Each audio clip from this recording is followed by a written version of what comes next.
It is a TGIF edition of the Recruiting Roundup right here on the YouTube home for BamaOnLine.com. Travis Reier, senior analyst, alongside team recruiting reporter. There he is, Joseph Hastings, right there by my side. And then, of course, in that prestigious bottom center square, we have senior recruiting editor, the veteran, Andrew Bone. Guys, it's here, it feels like, in a lot of ways. A culmination of a lot of things coming together. We've got official visits we're going to talk about for the upcoming weekend on the football front for the Alabama Crimson Tide. Camp season is here. And Andrew, you were up in Nashville here in the last few days for the On3 Elite Series, where there was no shortage of star power, right? When it comes to 2024 prospects and some guys Alabama still very much involved with, you were able to take away a good bit from that visit, it looked like. That's right. And for people who don't know what the On3 Elite event is, it's basically an event where On3 invites the top high school football players in the country. It's not a football camp. It's more of an educational seminar where they bring in guest speakers. They bring in guys from the NFL. I mean, DeAndre Hopkins and Will Levis were speakers at the event. You had some other big names kind of around the industry, but people that are kind of educating them on NIL. What it's like to receive a big lump sum of cash and how you don't go blow it all right off the bat. So, getting educated on the NIL space and talking to business professionals, and they even had somebody from Morgan Stanley there speaking to these guys. So, it's a first class event. It is it's something that's different and something that a lot of kids probably don't even think about right away. I mean, everybody wants to go compete in camps, go against the best kids in the country, but this isn't a camp at all. This is just more of an education event, and kids seem to really like it. And the good thing about it is it does bring in the top end guys in the country. So you had guys like Juju Lewis, who's a 5-star quarterback that's committed to USC. You had Bryce Underwood, number one player in the country, who's committed to LSU. You also had Duke Johnson, who's an Alabama commitment, who is in town. But for the media, for us, it's more about trying to find out, what's going on in a lot of these recruitments heading down the home stretch, and talking to parents, talking to these kids that have official visits coming up this month, especially the ones that are going to visit Alabama and getting a chance to see Duke Johnson for the first time, who committed to Alabama back in March. Getting a chance to talk to him. He's got some other official visits coming up. He's going to go to UCF, Auburn. Florida State's even going to get a visit this fall, but he's going to return to Tuscaloosa next weekend. Very, in my opinion, very solid with his commitment. But we'll have a full interview with Duke coming to BOL. Some of the guys that I talked to included Dijon Lee, who is a 5-star cornerback out of Mission Viejo, California. Now, this is a big time target for Alabama, a guy who's already visited Tuscaloosa twice. The biggest takeaway from him is he has set a commitment date for June the 28th. Alabama is going to be able to get him the final weekend before that announcement. So he's going to visit Alabama on June the 21st through the 23rd. Still has Alabama and Georgia in his top two. We had a lot of great comments from him about Alabama, his relationship with the coaching staff, and just his overall thoughts about the program. But it's certainly going to come down to Alabama and Georgia. Now, there's some other schools that are in it. They could become, potential threats to Alabama and Georgia. Texas A&M are going to get visits, and he's going to visit Washington this weekend. So, going to be watching out for that. Naheem Offord, number one player in the state of Alabama. I think the biggest takeaway from him was he's still interested in Alabama and still going to visit Tide this summer. Plans on coming back potentially next week. He was actually supposed to visit on Monday, which was kind of a surprise. He said it was kind of under the radar. He was going to go down there, but now it looks like he's probably going to visit either next week or the week after for an unofficial, and then come back for an official visit in the fall. Said that his family still communicates with Alabama very regularly. So we'll see what happens there. He's been committed to Ohio State since February, actually my birthday. So he committed on February the 3rd back several months ago. But keeping an open mind. He's going to take a visit to Oregon in a couple weeks. He's going to visit Auburn. So there's some schools still trying to pry him away. And then one other guy I'll mention is Keelan Russell, and we'll talk a little bit more about him in a minute. But Keelan was at the event, spoke very highly about Alabama, committed to SMU, one of Alabama's top quarterback targets, and he's going to be in Tuscaloosa this weekend. So a lot of big names that were in town. We had a really good intel piece from more guys that were at the event, but it was good catching up with a lot of them, meeting them and their families heading into official visit season. Yeah, first class event up there in the Music City, and Andrew Bone with a lot of great information for us right there at BamaOnLine.com. Be sure to check us out. Check out the roundtable as well for nuggets that you're going to get only from the likes of Andrew Bone and Tim Watts, and of course Joseph Hastings. So a lot of good stuff from that event. Now it is officially camp season, all these things coming together at once. And Joseph Hastings, I know you've had a chance to catch up with some underclassmen when you think about maybe more of 2026, 2027, including one who projects as a top 10 overall prospect, in-state prospect on the defensive side of the ball, who had a chance to maybe get to know this new staff a little bit better and get some work in while he was at it. Yeah, Anthony Tank Jones, and that nickname is appropriate. You know, he's 6'4", 240 pounds as a rising junior. Honestly, it's been interesting because he's put on 15 pounds or so during the offseason, has been listed now on his On3 recruiting profile as an edge. And appropriately so, he worked out with the Wolf position group, coached by Christian Robinson during yesterday's camp. Had an opportunity to speak with him. A really great conversation. I would recommend going to BamaOnLine and checking it out. But the main takeaway is that it's still Alabama. And that's a theme that we kind of saw throughout the course of spring, even in those early visits during January, is that the standard's still there, the culture's still there. Some of those same Saban era elements are there, but with a little bit of a new twist. Kalen DeBoer and his staff's twist on it. And those were kind of some of the same sentiments that he was echoing during our conversation. And I think the encouraging part is he plans on returning to Alabama again multiple times this year, potentially in July too for another visit. So he's definitely a recruitment that a lot of people will be paying attention to. He's out of St. Paul's Episcopal in Mobile, Alabama. One of the top players overall in the country, number one edge, number one in the state of Alabama for the 2026 class. It was great getting him on campus. It was his first time being able to see the new staff in person at Alabama and be able to talk with them. So that was a very encouraging development for Alabama to get him there. And the fact that he competed in this camp was in and of itself a storyline. When you think about someone of his stature, being such a coveted prospect, doesn't necessarily need to camp. He actually camped at Alabama last year, but wanted to go out, get to work with the new staff. Really kind of shows his competitive drive and and determination. So those are some good intangibles that you like to see. Once again, go ahead to BamaOnLine.com and check that out. Alabama also dished out a couple of offers yesterday, a few offers, a couple 2027 running backs.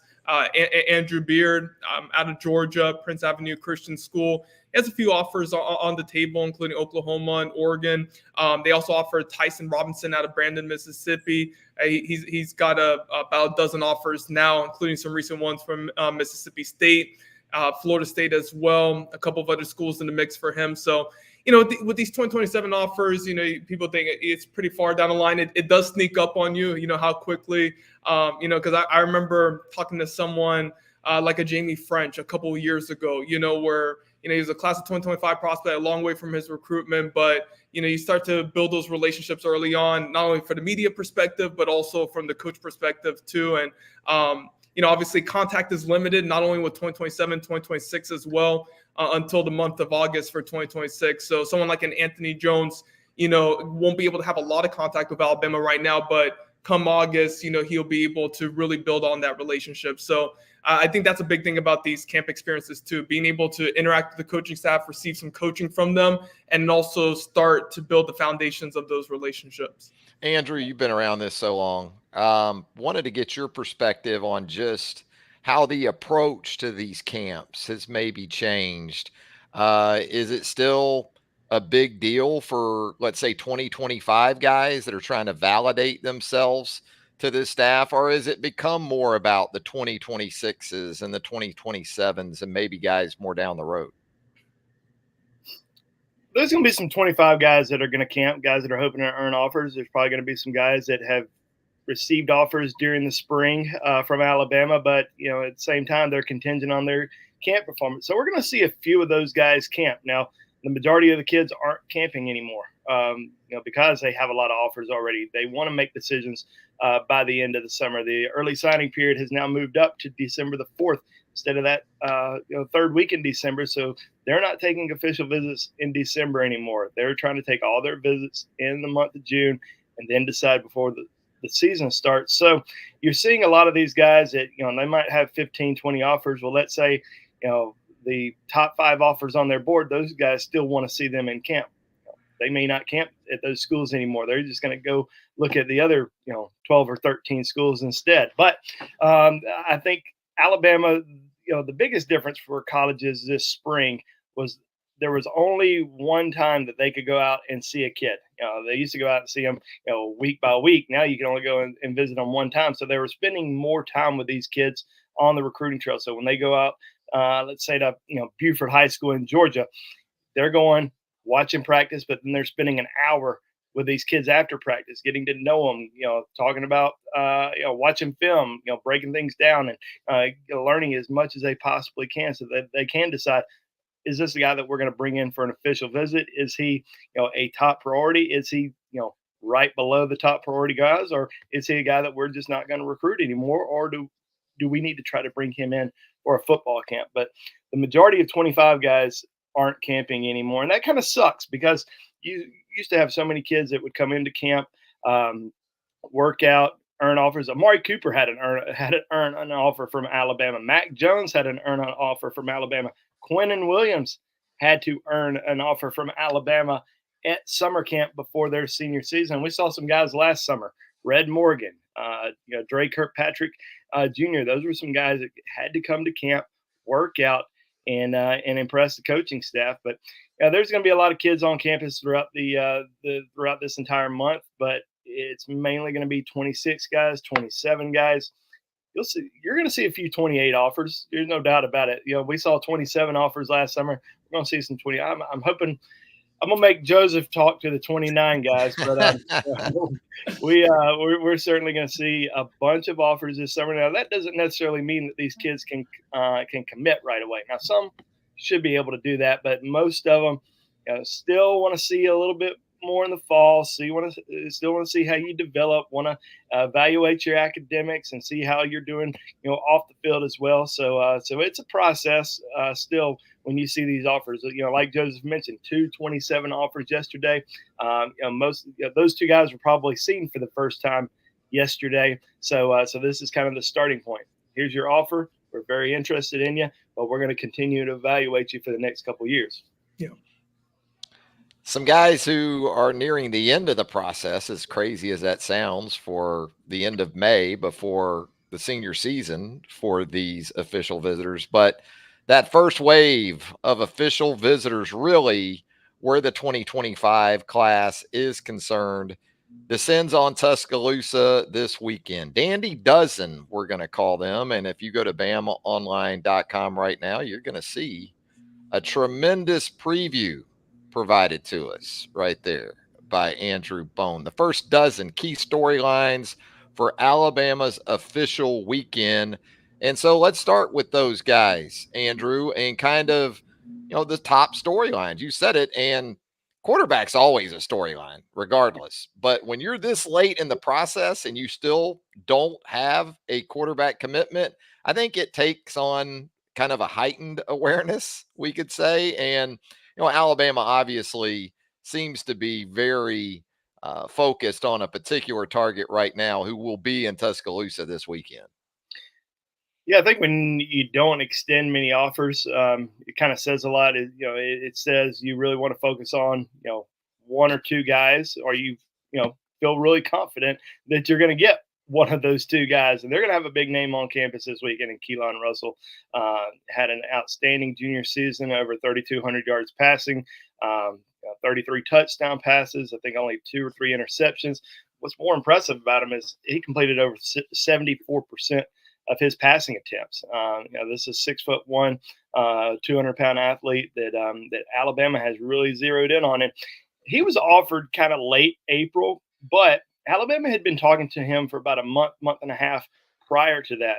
They were trying to get him on campus during the spring. There was a lot of interest. Alabama just needed to see him. They had not seen him yet. So Nick Sheridan, the offensive coordinator, and also Kalen DeBoer wanted to have an opportunity to meet with him. He was trying to get to the A-Day game, did not make it over there for it, but Coach Sheridan, one of the first guys that he went and saw during the spring evaluation period, he was offered the day after he went and evaluated him. Only quarterback that was offered during the spring. Now, there were some offers early on when Coach DeBoer and his staff first arrived at Alabama back in January. They had not offered anybody in about 3 months. So Keelan Russell was that first quarterback offer for Alabama after spring evaluations, the only offer during spring evaluations. So they're going to bring him in this weekend. He's committed to SMU. A big visit. I mean, obviously, this is the guy that you've kind of zoned in on. You want him in your class. You're getting him for an official visit, but he has been committed to the hometown school for a while, since the fall, and they're going to fight hard to keep him. Rhett Lashley, known as an offensive guru, does a great job out at SMU. They're certainly going to make sure he continues to feel like a top priority, but other schools are fighting hard as well. Ole Miss, Oregon. He's going to take an official visit to Florida next weekend, but this is the weekend that everybody's kind of watching. Wait and see kind of what happens, because this is really the only guy right now, as far as quarterbacks on Alabama's recruiting board, that they have a very legit chance to potentially sign.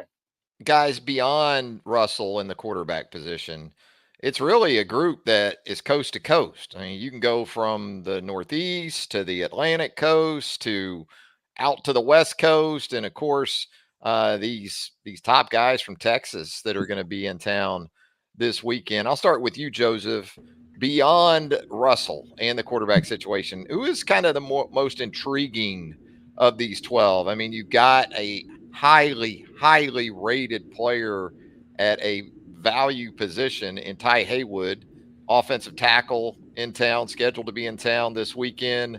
Then you get into a couple of your commitments too that you value tremendously, and maybe even a flip target beyond Russell that you're trying to work here. Yeah, so I think one of the ones that we really wanted to kind of focus on was Jordan Davison, and for good reason. He's been to Alabama before a couple of times in the past, actually camped at Alabama back in 2022 during the summer, and he got an offer from them the month before. What's interesting about that too is that he got offered by Washington around that same time, Kalen DeBoer and his staff at Washington. So there's a previously established relationship there with Davison. You also have the modern day connection. We did a visit preview with him earlier this week where he talked about how he's really close with Xavier Brown, true freshman cornerback there at Alabama. You also have Damani Jackson, a modern day product. Abdul Sanders, his 2025 teammate, is committed to Alabama. So there's those connections that you kind of look at in the recruiting process, and it kind of piques your interest. That relationship with Robert Gillespie is a long-standing one that goes back over 2 years. And he mentioned that as one of the main reasons why Alabama is one of his top 4 schools right now.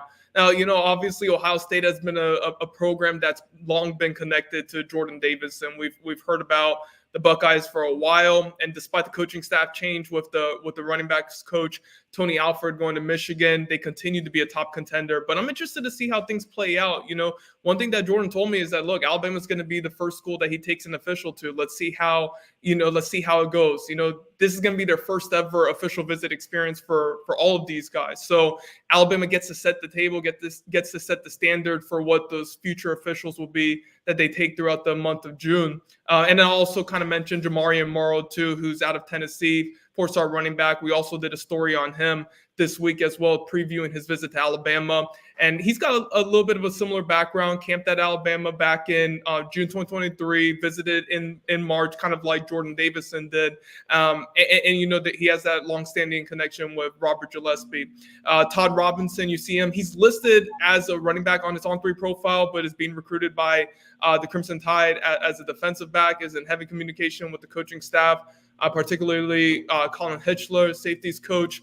You know, he mentioned before, he told us a few weeks ago that Alabama is in his top 2 alongside Georgia. I think he's more so around that top 4 area right now with the 4 official visits that he's taking. But that'll be another one to pay attention to. He's out of Georgia.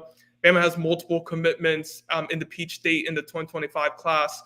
Luke Metz, Jaden Harmon, you know, Bone mentioned Duke Johnson, got a few targets there. So, you know, that Georgia connection is obviously one that we pay attention to. Then Andrew Olesh, you know, Alabama does not have a tight end commitment in this class right now. They signed 2 last cycle, but if you know, Charlie has a great story on BamaOnLine.com right now about Caleb Odom making that transition to wide receiver. So the tight end position will be one we watch. Obviously going to be a tough pull. He's in Pennsylvania, taking a ton of trips to Penn State. You know, battling with the Big Ten powers, but, you know, Bama's going to get a shot here. You know, Nick Townsend is a tight end we've talked about. I would lean more toward Bama having a better shot with him right now, but, you know, this is what the official visit season's about. You know, what you previously thought may not be true in a few weeks after all the officials are completed. So those are a few we wanted to highlight, and I'm sure Bone has a few he wants to talk about as well. Yeah, what about you, Andrew, in terms of these guys? I mean, Ty Haywood has to stand out at the very top of the list, the 5-star offensive tackle, although I know you've noted and perhaps have come across information, you've talked to him as it relates to Oklahoma being considered the front runner for him. But apparently some long-standing ties and endearment, I guess you could say, where the Crimson Tide is concerned. That's right. And I always go back to Tyler Booker a few years ago. He went into the summer, and just kind of mentioned this. You know, things heading into the summer, may not be true. A few weeks later, Tyler Booker went into his summer a few years ago with Georgia and Florida as his top 2 schools. Alabama was on the outside. So you get these kids on campus, you show them the ins and outs of the program.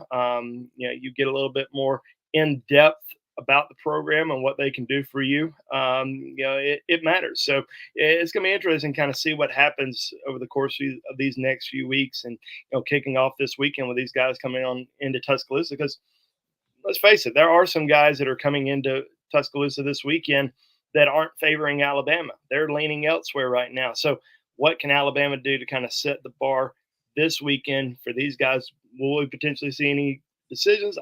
I don't know about that, because all these guys have official visit dates for the next 3 weeks, and then they're all kind of wanting to make decisions in July. So what's going to happen between now and then, we'll have to wait and see. But with Ty Haywood, out of Texas, but originally from Mississippi, and originally grew up an Alabama fan.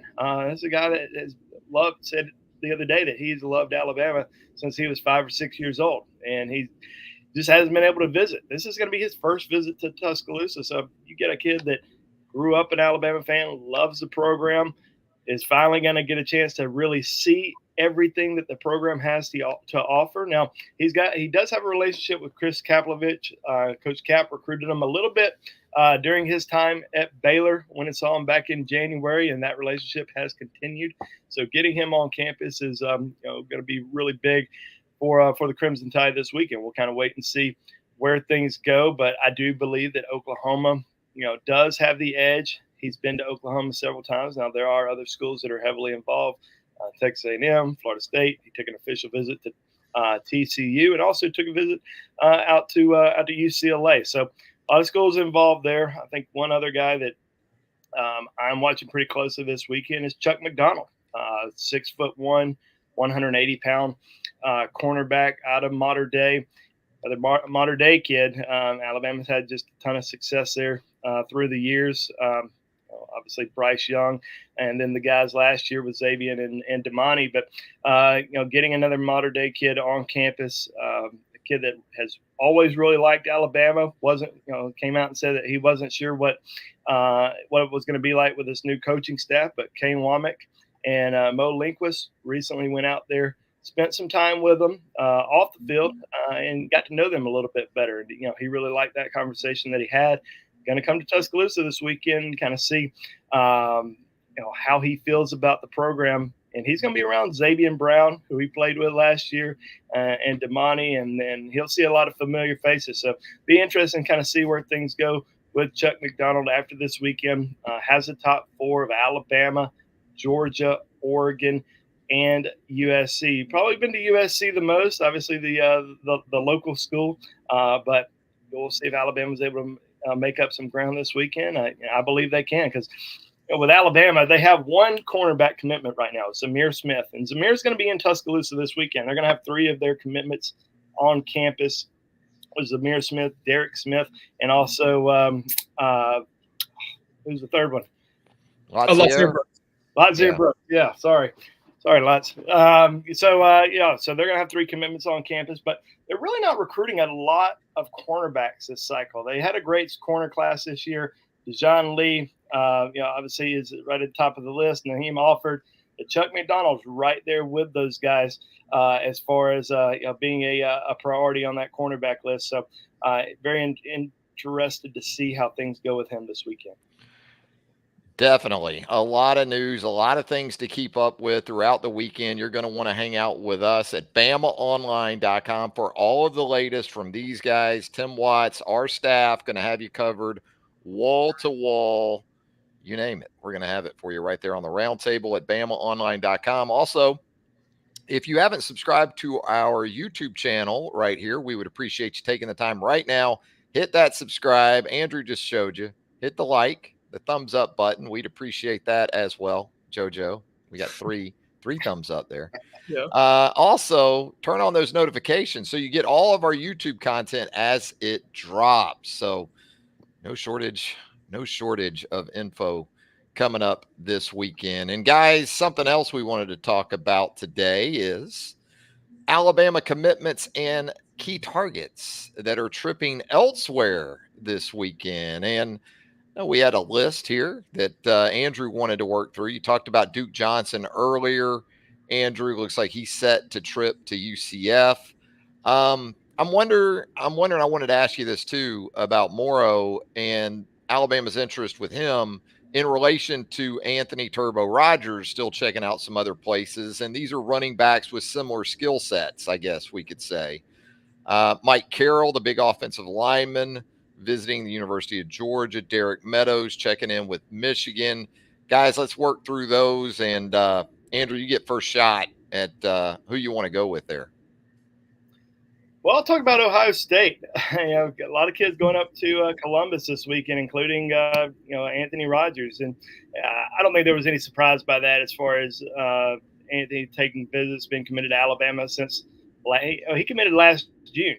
Committed on June the 1st to Alabama. He committed probably a couple weeks before that, but he announced on June the 1st. So this is a kid that has stayed true to his commitment to Alabama through the coaching stage. I think Robert Gillespie, very big part of that, but has shown interest in other programs, visited Auburn, visited Georgia during the spring, and now is in Columbus, and he's going to take some more visits. So Alabama wants to keep Anthony Rogers in its class, but they're also going to recruit other guys. I think they would like to have kind of your scat back type player, and then your 215, 220 pound bruiser back there in a perfect scenario. I don't know if they're going to sign 2 running backs that are in the 5'9", 185 pound range, but Jamarian Morrow is certainly a guy that they like a lot. Was the MVP of the Under Armour camp in Nashville during the spring, and they're bringing him in this weekend for a visit. But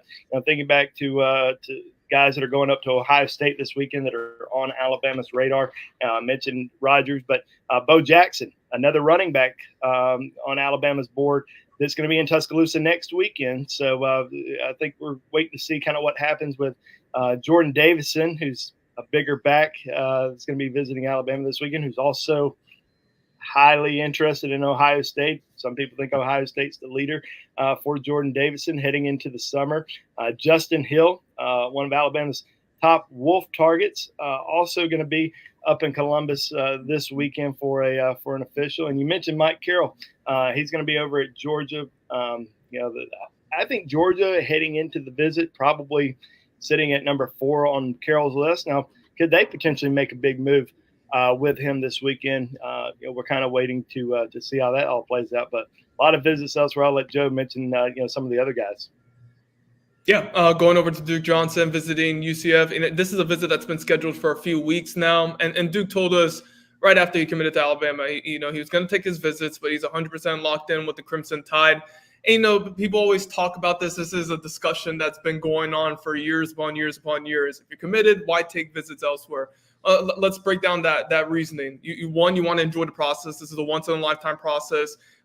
These young men work hours upon hours upon hours at their craft every single day, and they deserve the opportunity to take an all expenses paid 48-hour stay on campus visit.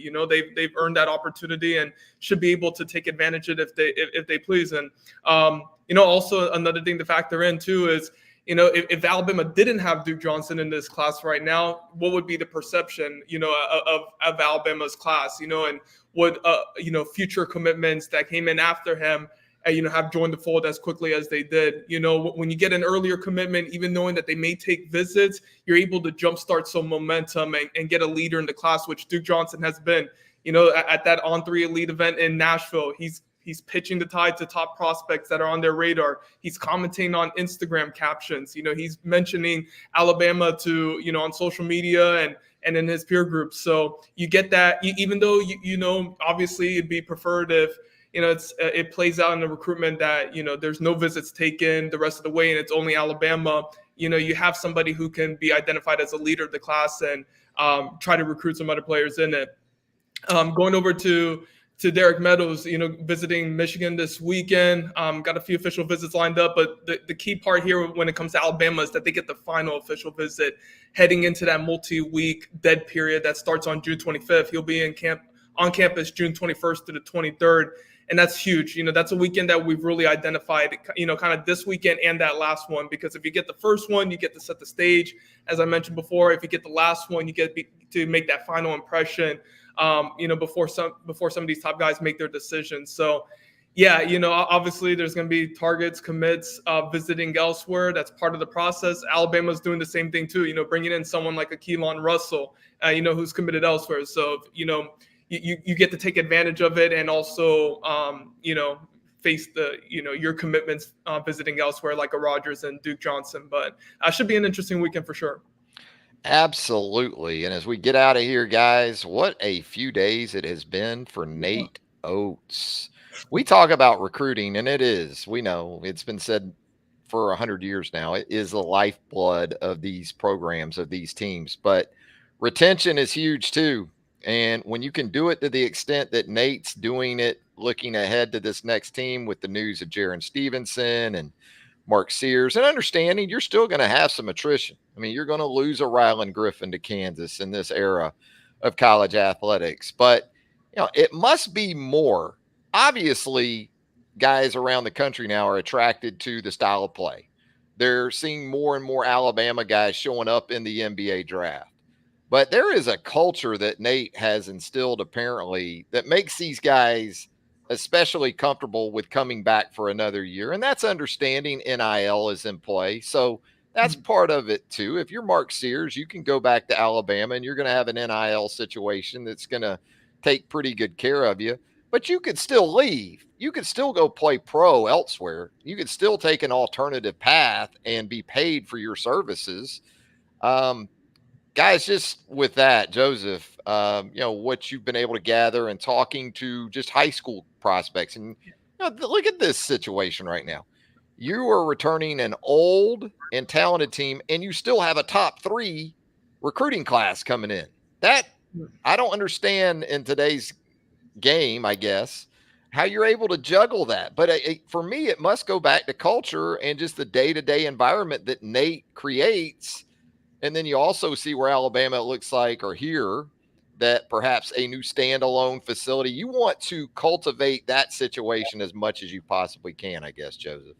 Yeah, games aren't played on paper, but right now on paper, this is the best roster in college basketball. It'd be hard to argue otherwise with the experience, the guys that are returning, also the experience of the players that they're adding, and Clifford Omoruyi, and you're adding Houston Mallet from Pepperdine, you're adding Chris Youngblood from USF, being able to make some key veteran additions, returning Mark Sears, Grant Nelson, who are pivotal in their Final Four run, bringing in a top 3 class, like you mentioned, Nas Cunningham, LeBaron Filon, Darion Reed, Aiden Sherrill, adding someone like an Aiden Holloway, who was a former McDonald's All-American point guard, 5-star player, who's only in his second season. His potential has not yet been realized yet. Getting Jaron Stevenson back in the fold, who has a ton of potential. I mean, this roster is absolutely incredible. Huge credit to Nate Oats and his staff for how well they've been able to recruit at the high school level, but also in the portal too, because when one of the common themes that we've noticed throughout the portal pickups, especially this past cycle of the spring pickups, has been how quickly Alabama identified their needs of priority and how they reached out to them, made the contact, and was able to initiate a ton of heavy communication early on to secure a visit, which in most cases ended up being the only visit that each one took. You talk about a Chris Youngblood, only visit Alabama. Houston Mallet, only visit Alabama. Aiden Holloway, only visit Alabama. Cliff ended up taking one to UNC, but Alabama was able to withstand that and a reportedly huge NIL deal that they were presenting to him, which goes back to your culture point that, it isn't all about, Alabama having, NIL and getting all the players via that. It's about that culture and it's about that development. We can honestly, let's spend the next 30 minutes talking about Alabama hoops. I mean, this is absolutely remarkable. Yeah, Andrew, I'm left to wonder if we might go the opposite of what we saw in the Saban era when Saban helped Nate recruit.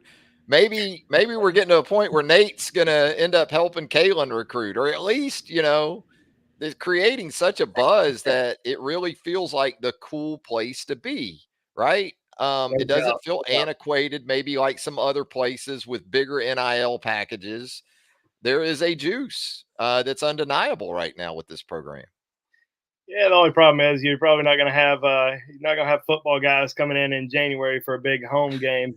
You might have some juniors that come to campus, but man, you can't deny what Coach Oats has been able to do, and being able to bring back this roster. I mean, it's not just a lot of new faces. There's a lot of guys that are obviously returning, guys that already have gelled well together, and how well are they going to gel with these new guys once they get on campus? How quickly can they pick it up? I'll never forget going to a luncheon a couple years ago, and Nate Oats was one of the guest speakers there, and he was talking about, this was when Brandon Miller was a freshman.